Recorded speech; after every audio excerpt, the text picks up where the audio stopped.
तो मेरा वो क्वेश्चन था कि मॉक टेस्ट देना कितना जरूरी है, आपने कितने मॉक टेस्ट दिए, देखिए एनालाइज करना कितना जरूरी है? सो मैंने टू बी ऑनेस्ट मैं झूठ नहीं बोलूंगा, इस प्लेटफॉर्म पे मैंने 100 से 150 मॉक टेस्ट तो दिए ही होंगे।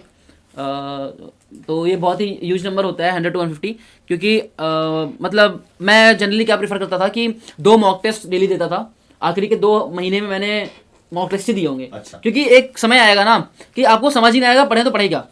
राइट। तो आप बहुत ज़्यादा स्ट्रेस आउट हो जाते हो, आपने सब कुछ पढ़ रखा होता है, फिर भी आपके नंबर नहीं बढ़ रहे होते हैं। तो उसके पीछे का रीज़न ये होता है कि आप ना गलतियां करो, फिर वो जो गलतियां हो उनको चुपचाप आकर वो टॉपिक्स पढ़ लो अपने बुक से, और फिर से पेपर लगाओ, फिर जो गलतियां हो फिर उसको आके पढ़ो। तो इससे आपका जो रिवीजन है वो भी हो जाएगा, और दैट्स माई स्ट्रेटजी।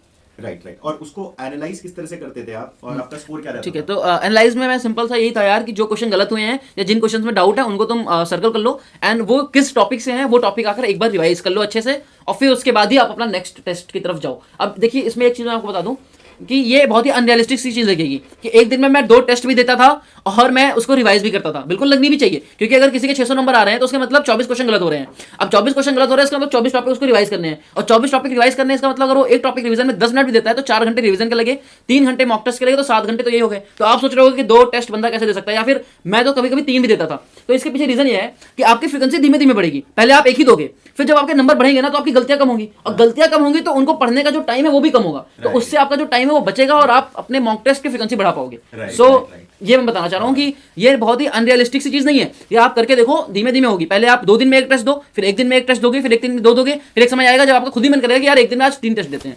राइट।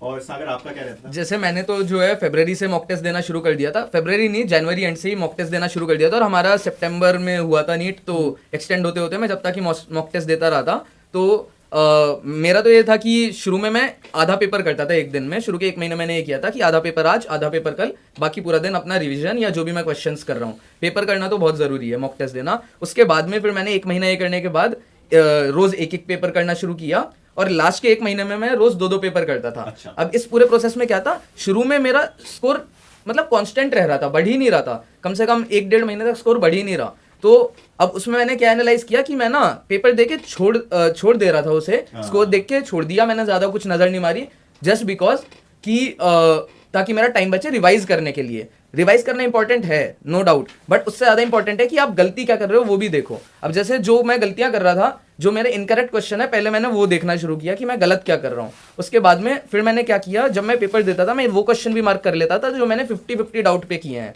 जो मुझे ऐसा लगता था डाउटफुल है, मैं वो क्वेश्चन भी वापस रिविजिट करता था ये देखने के लिए कि मैं इसमें क्या सोच रहा था और एक्चुअल एक्सप्लेनेशन क्या है।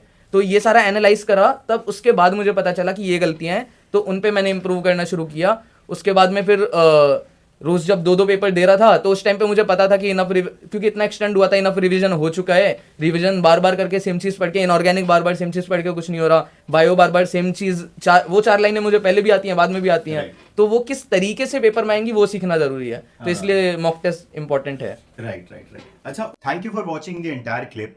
अगर आप नीट प्रिपरेशन से रिलेटेड और वीडियोस देखना चाहते हैं तो नीट स्पॉट चैनल को सब्सक्राइब कीजिए।